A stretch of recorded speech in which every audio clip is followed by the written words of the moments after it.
This is Rockman Jamman is with Worldwide Panic. I have, I have to say, name fit the Shrine Times. It does, doesn't it? Yeah. Just really does. It really fits 2020, a little bit of 2021, and a little bit of not that much of 2022, but it really fits 2020. Thank goodness, right? Yes. You know? Yeah. That wasn't intentional. But yeah, people are like, you taking advantage of this situation with your band name and you're doing this and that. And I'm like, I'm not doing anything besides just trying to be a guy who makes some songs here. Like, bro, people are so understanding. You're just trying to make music and everybody's just going like, you dirty, awful person. I mean, the band name I came up with the band name in 2002. Oh. And yeah, a long time ago, before you were born. Definitely before I was born. Yes. And it was heavily based off of the events of 9/11, Oh. And now fast forward, all these years, the band name is more topical than ever. Yeah. Everybody really understands it now. Like, yeah, that was intentional. Yeah. Anyways, what is up, my guy? What is up? Nothing much, man. We're getting ready to do some shows. We're getting ready to do some tours. Getting ready to do some shows, getting ready to do some tours. We just released this new single called I Tried, and it's doing really well. It charted #3 most added rock song on Billboard in the country. Hey. Yeah, man. Hey. I was not ready for that. I'll tell you. Yeah, thanks, man. Yeah, nice. It blindsided the hell out of me, but I was happy. I just didn't imagine that people would resonate with the song the way that they did, but people called their local radio stations and they requested it, and sure enough, it came to be. So we're riding this wave of this release I Tried and the music video, and it's going really well, man. Nice. For those who are watching and not familiar with your band, tell me all about yourself. Cool. So basically, the band was my first band ever. Ooh. I was 17 years old, and I joined this group and I came up with the name, and these guys, I was 17, these guys were like 35, 45 and up, and and it was just an odd situation. And basically, they weren't wanting to do the band. They wanted to basically get away on a Wednesday and get into a jam room and do naughty things and be away from their girlfriends and wives. Hey. Yeah. So when I was like, hey guys, let's take a picture, let's start, I know this is not your generation, but let's start a MySpace page. And they were not interested, and I had to follow my passion. So I went to a college called Musicians Institute, where I learned vocals, bass, and recording. And I started another band, and I did that for a long time. I was in a couple other bands, and what happened was I ended up having to get sober. Yeah, I was not doing well.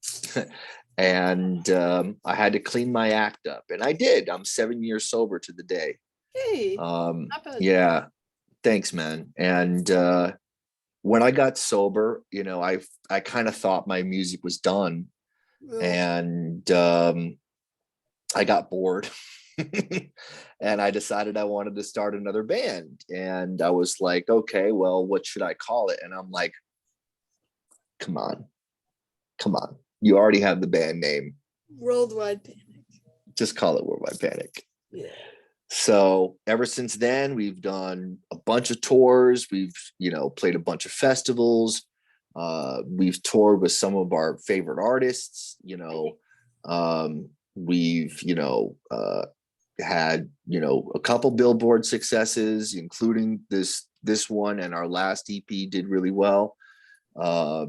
Yeah, and we have a new album that's coming out, and we're going to be touring a lot this summer in support of that album. Nice. Yeah, man. So you guys started in 2016 and not only put out an EP. Oh my God. What took you guys so long for the upcoming full length? Yes, very good question. There was about 20 songs written, and various other song ideas. And, because the EP came out in 2019. So it took us quite a while to make that as well. So our thought process behind the EP was, let's make it an EP, 4 songs. And we worked with this legendary producer, Mike Plotnikoff, which cost major money. Yeah. And so, we wanted to put our efforts behind that. So, fast forward to what made this full album, there was like 20 songs written and about, 10 more song ideas and titles and riffs in process. So it just was this collage of sound. And, the EP charted really well. It was like number 23 on the iTunes chart for most selling metal albums. It was like right up there. So we definitely were afraid to put something out a little hastily because, we really needed whatever we were going to put out to be as good, if not better than that, and that again takes time and that again takes money. I had to take over, the writing of this new record. There's only one song on this record that's a collaboration. The rest is all my song structures. And I had to play rhythm guitar and bass and, program the drums and program the synthesizers, as well as be the voice, the singer. So you can only imagine doing that for 20 songs. So what happened was, we took the best 10 out of those and decided to make that the record. And the record is called Worldwide Panic. So it's a self-titled record. So the pandemic must have really sent you guys back, didn't it? Recording costs are a lot, especially even with this new record that's coming out. I produced and recorded it a lot myself in my own studio that you see here. But when you send it out to get mixed and when you send it out to get mastered, it does cost quite a bit, and again, it's better to take time than to rush and put something out. And our fans definitely are a little disappointed that it took this long, but now that they've seen the music video and now that they've heard I Tried, they're like, oh, we understand. Now we understand. So what? So yeah, no, everyone's really happy with this new release, and it took a while, but it seems to be worth the wait. During the lockdown, did you ever think about giving up and getting a 9-5? Of course I did. Of course I did. Not only, I do have a 9 to 5. Yes, I do. Being a musician in this day and age, doesn't quite pay the bills. And not only am I only a musician, I'm a producer as well as a vocal instructor. So I make money doing those things as well. But even with the band, my instruction, my recording, my production, I still had to get a job. The world is a very cruel place. What kept you guys together to push on your own road to success? Well, the truth is we didn't stay together. um, you know, COVID really tore what lineup everybody was familiar with apart. You know, we were at each other's throats. We were disagreeing about safety protocols. We were disagreeing about a lot of things. It just, you know, and the other members, you know, they were there for the shows, they were there for the tours, and I'm appreciative of that. But they were not there making the songs in the studio. They were not there writing. So I was kind of a little, I was a little resentful that they kind of, you know, took everything that was provided, all these tours and nice things that were going on, and they weren't really giving anything in return. So I became resentful, and you know, we parted ways, you know, and the band just became me. And you know, I had to find new guys. You know, it took me a long time to find the guys that I have right now. And you know, right now we're in a good place. Everybody's getting along, everybody's doing their jobs, everybody's contributing. We're going to be announcing our new guitar player at our show April 3rd. We're playing at the Whiskey, opening for Gemini Syndrome. I don't know if you're familiar, but they're a really great band. He's on my show. He was on my show. I am the guy. Well, a little side story. Aaron and I went to college together 17 years ago, and we're very close friends. And Aaron produced the vocals on a Worldwide Panic song called "Party." So we are. This show that we're doing is a long time coming because we're old dear friends. It's awesome. So yeah, you know, right now everybody's happy, everybody's in a good place. And you know, tours are starting to get booked, and you know, we're gonna get out there and do our thing, man. What was it like to hear yourself first time on the radio? What was it like?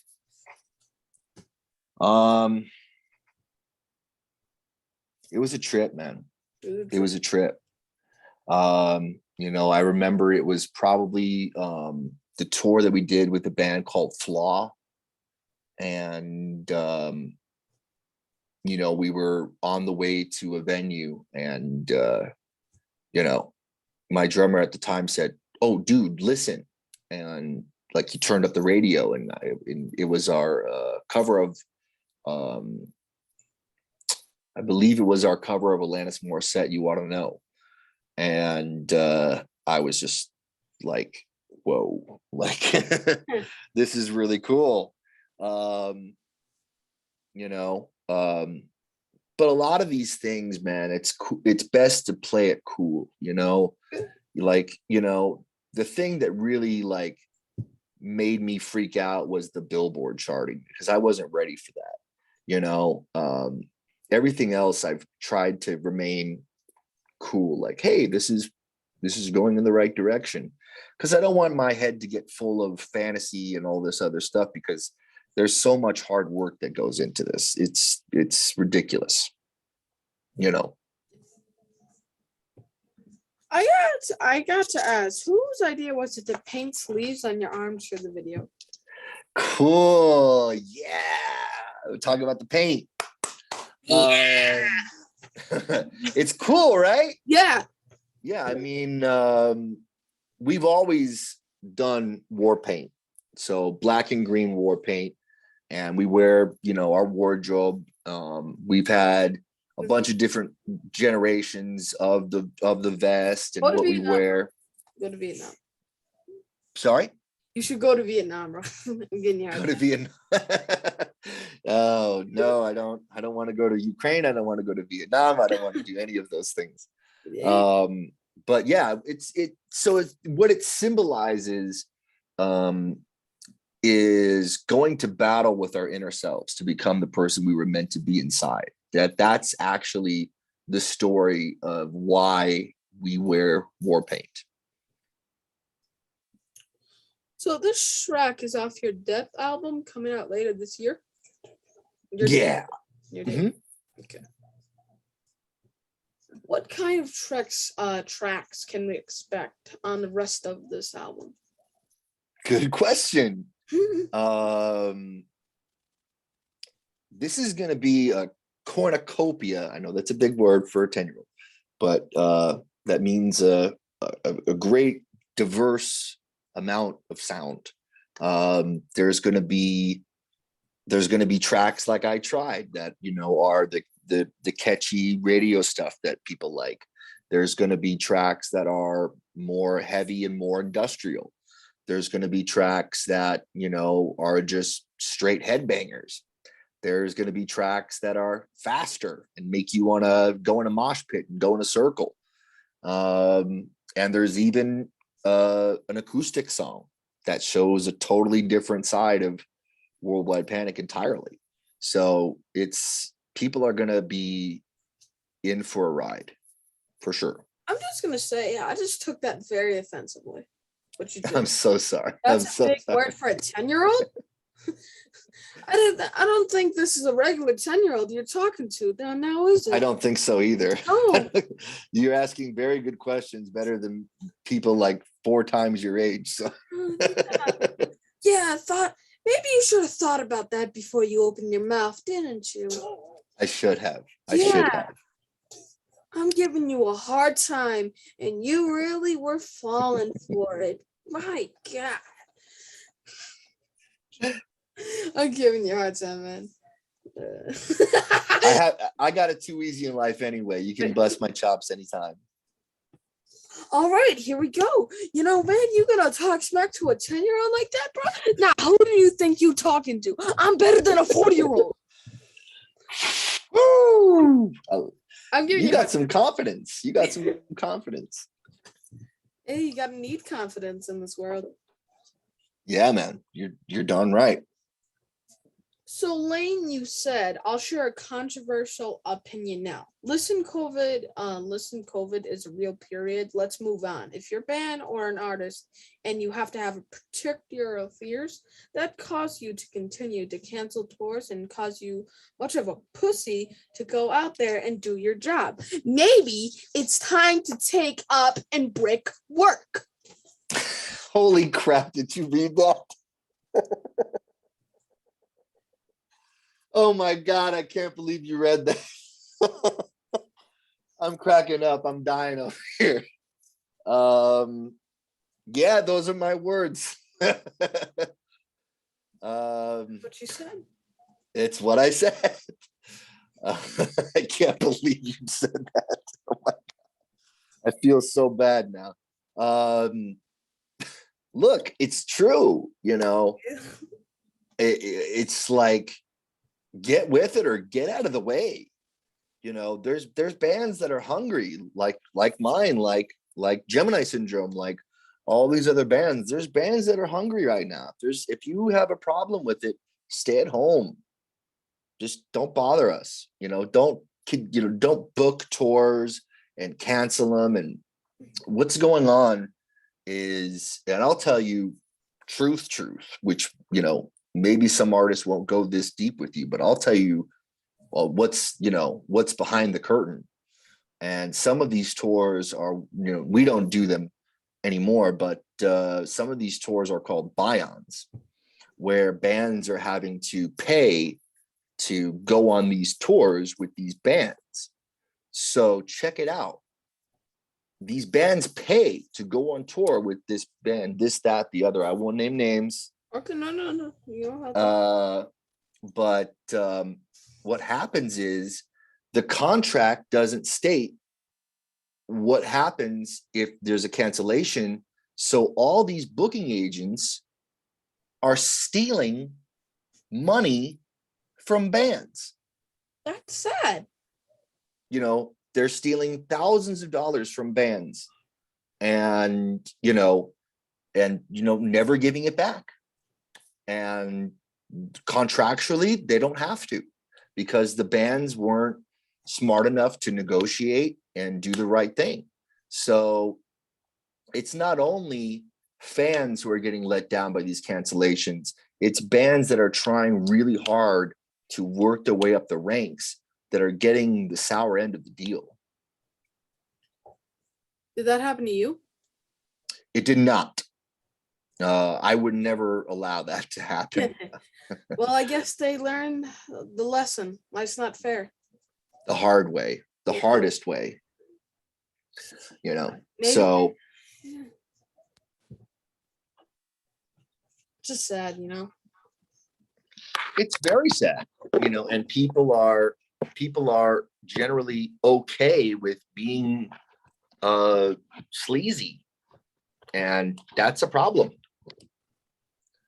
It's crazy how the decided COVID is over. 3 weeks, New York had the biggest numbers since it started. Now all mad dates are done and COVID's just gone. Literally, I remember everybody was so serious. Well, not really, because a lot of kids just were always trying to take their mask off. But like now on Wednesday, like last week, COVID's over. It's just gone. Right. Yeah. Right. You are right. I'm all for it, man. I think that, it took too long. I think that people should have moved on long ago. And, I think it, with not only COVID, but all the political controversies that went on and the riots and all that stuff, it just broke so many relationships for me and so many other people that I know. And just, now that it's ending and it's over, it just seems so silly that these people allowed fear to control their lives. I mean, is it real? Of course. Have people died? My God, of course. And I'm so sorry. But, at some point, we have to pick ourselves up and keep going, and now's that time. I guess we had to clear out the pandemic to make room for World War III. Let's hope not.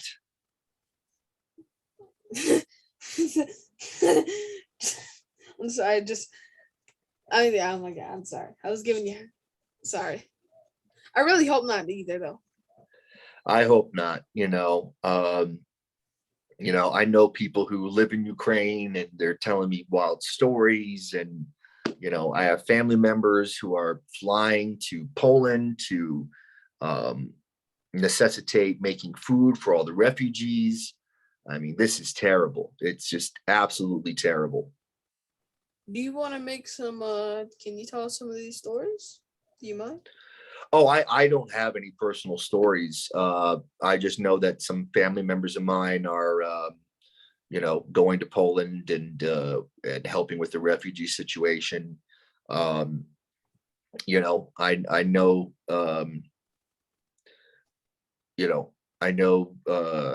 a friend of mine who's over there, and he's saying that basically it's like a Holocaust. Oh. And they're out to eradicate these people, and they're doing it, cowardly. They're not doing, ground combat. They're sending rockets. Oh yeah. And, bombing, Everybody. They're bombing everybody. They're bombing civilians. They're bombing hospitals. It's just insane. And, Worldwide Panic is a big supporter of the United States Armed Forces. And we're also a big supporter of standing against tyranny. And that's exactly what's going on over there is they're being victims of this tyrant. And it's terrible, because right now we should be focused on uniting. We should be focused on everybody, coming together after the end of this COVID thing and shaking hands and just like human nature, we are built to destroy. So it's very unfortunate what's going on. Very unfortunate. So what are your touring plans this year? We can't say yet. We can't say yet, but it's exciting. I can say that. And when we announce, you'll be one of the first to know, brother. All right, man. Just really disappointed because it's my job to know. Like why do that to me? Like why? I'm sorry. I gotta tease things. I gotta make people interested. Man, everybody gives me a little secret, and you're the first. Well, you know more than most because I haven't even told anybody that we are going on tour. So you're the first to kind of know. You betrayed me. I thought we were friends. I thought you were going to give me a little secret tour and we were going to hang out and yeah. I don't want to get sued. No, me either, dude. Oh, God, I'm going to get sued. Yeah, I don't want to get sued. No, I was giving you a hard time. So, yeah. When was the last time you actually played a show? Oh, God. Oh, shoot. The last time we played a show was during this short tour that we did in 2020 called the Renegades Tour.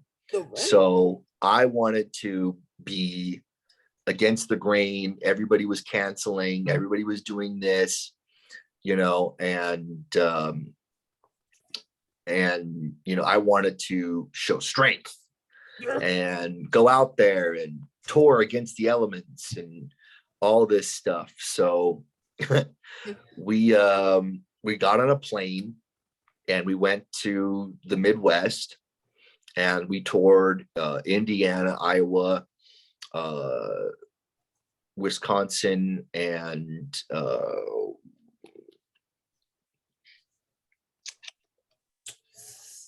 it's not Montana. You want me to give you a second? Oh my gosh. I'm having a brain lapse right now. Wherever George Floyd got killed, that state. Minneapolis.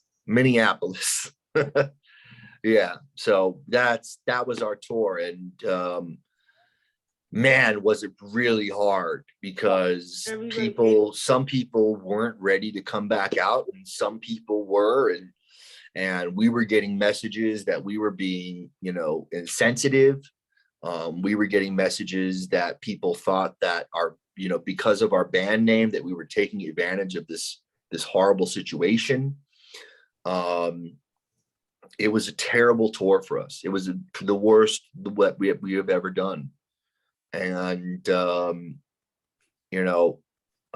it was kind of a prideful thing.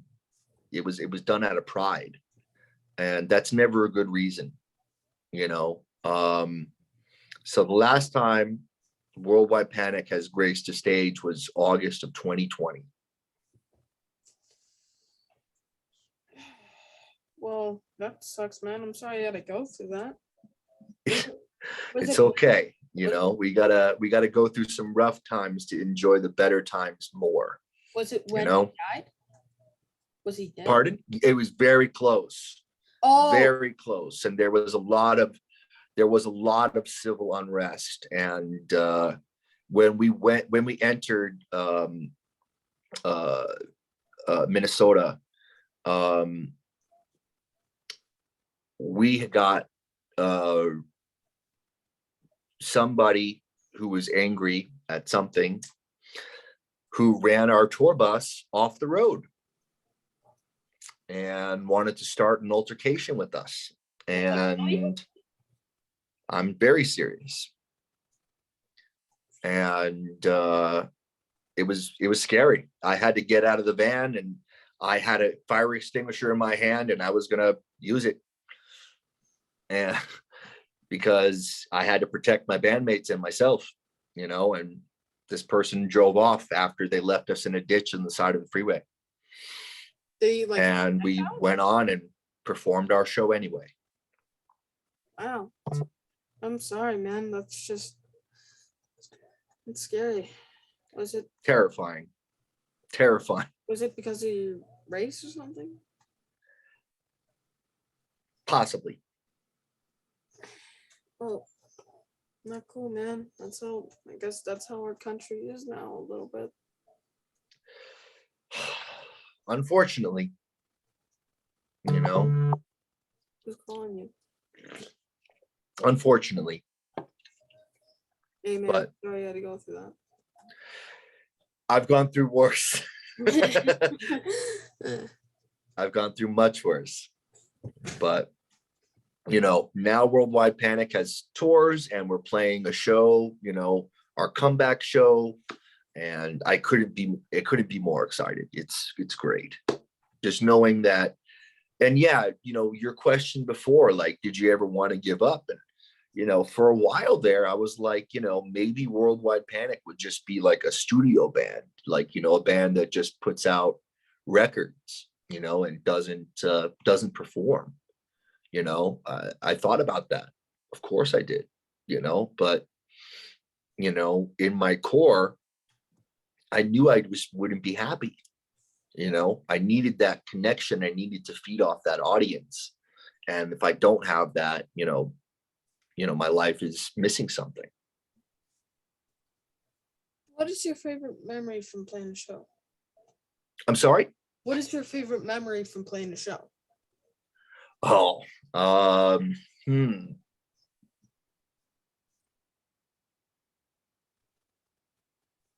think about that one.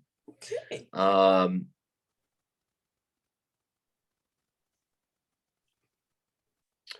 We were on tour with Mushroomhead, Oh, and we played this legendary venue in Cleveland called the Agora Theater, and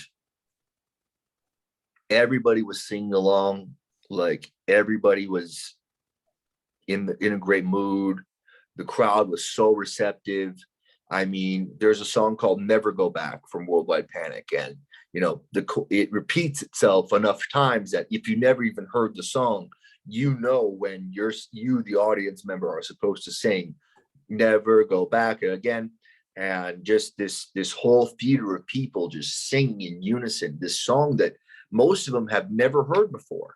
And it was just, whoa, we're changing people's lives. that's awesome, man. That's amazing. That's, wow. That's just amazing, man. Everybody was like up in arms and stuff. Everybody was singing along as if they heard the song a million times. And it was just like, wow.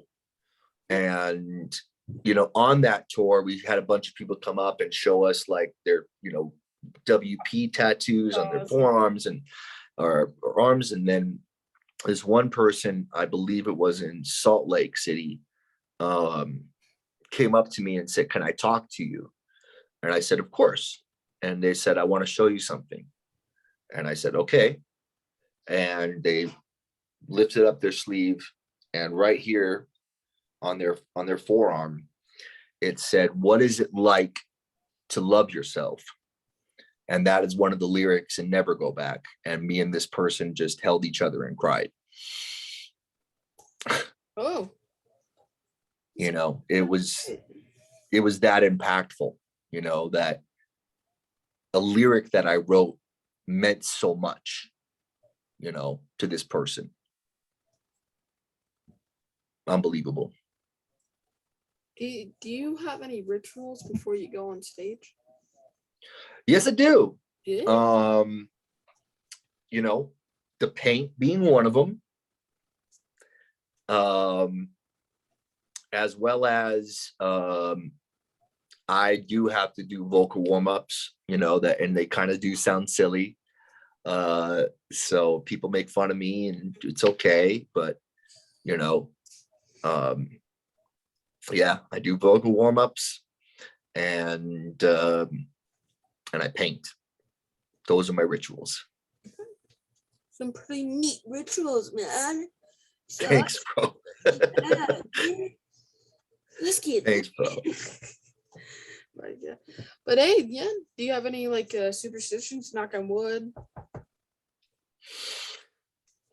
Superstitions? Nah, man. I'm not a very superstitious man, you know. Um, no, I wouldn't say so. Are you little stitches? Am I what? Are you little stitches? No. Are you there? No? Am I a snitch? A little stitches. You know, What's that? stitches? Little suspicious, like Little suspicious. Oh, little stitches. It's super suspicious. No, You a blocker? you know, you know, I'm not. If I meet somebody, I give them a chance. You know, and if I'm in a weird place, like a weird place, like we were. I don't know if this answers your question, but we were in this venue in Tucson, Arizona, called the Rock Box, or it was Scottsdale. I can't remember. Arizona, and the venue was called the Rock Box. No. And these people at the venue were like, well, you know, just to let you know, like the rapper Little Peep like died in your green room. And they're like, so a lot of people don't go to the green room. A lot of people just stay in their vans or stay in their buses. And we're tired. We want to lay down. If there's a room for us to lay down, we're going to take it. You know, so yeah, we slept in and kind of ate food and hung out in the room that this rapper Little Peep died in. And I didn't feel any weirdness about it. You know, it was just another day in the life for me. But, you know, I guess if there's anything close to eerie or superstitious, that would be it. So I know it's either venue quarantine in your contract or a buyout. Or do they give you money? What's the worst thing a venue ever tried to serve you? What's the worst thing a venue ever tried to do to us? Serve you, like catering.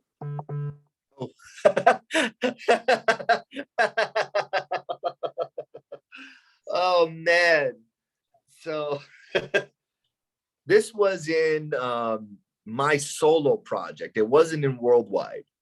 And when Worldwide, between 2020 and now, I tried to go solo and it didn't work out very well because the songs were really creepy and depressing and down tempo, and people didn't want that from me. They wanted me to sing loud and project and do all this. And I thought, you know, people would be open-minded. Well, silly me.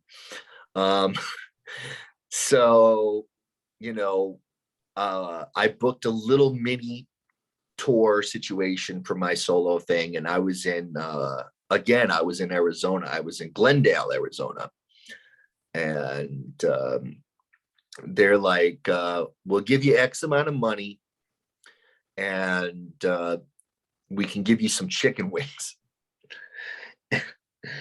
And I'm like, okay, whatever.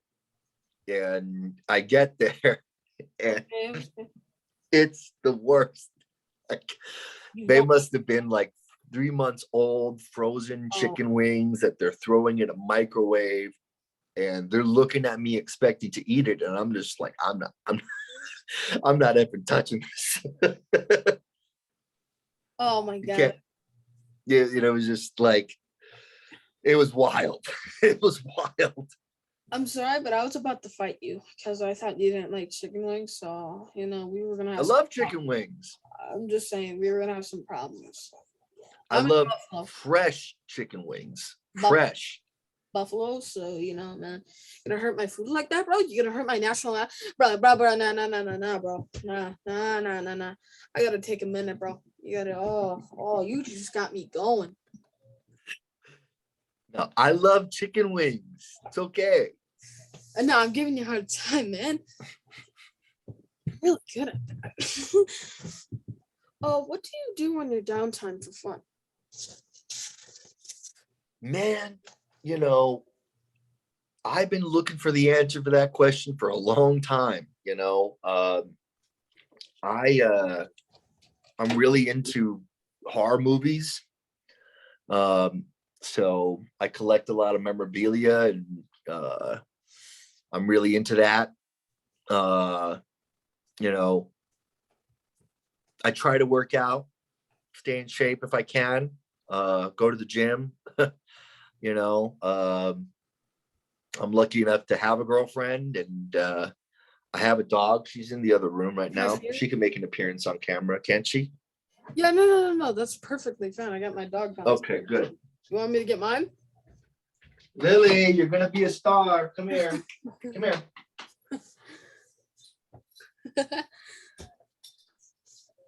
Come here, baby.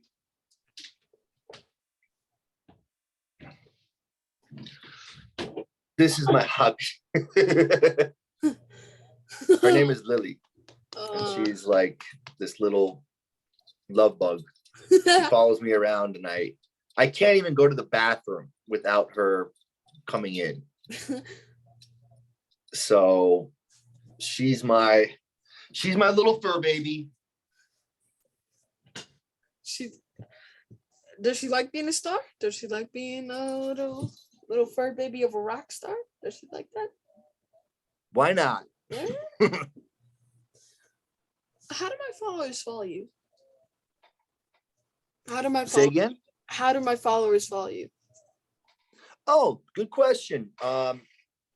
Check it out. Go check us out at worldwide _ panic at Instagram, Facebook / worldwide panic. Super simple. And go to worldwidepanicband.com for all your Worldwide Panic needs. You can see the music video for I Tried there, and you can buy merch, and you can listen to our Spotify, and you can send us a message. So worldwidepanicband.com for all your Worldwide Panic Band needs. Here's a fun question. On your death row meal, and they ask you, what's your final meal? What is on the menu for you? You can have anything. What is it going to be? Like, okay. Go.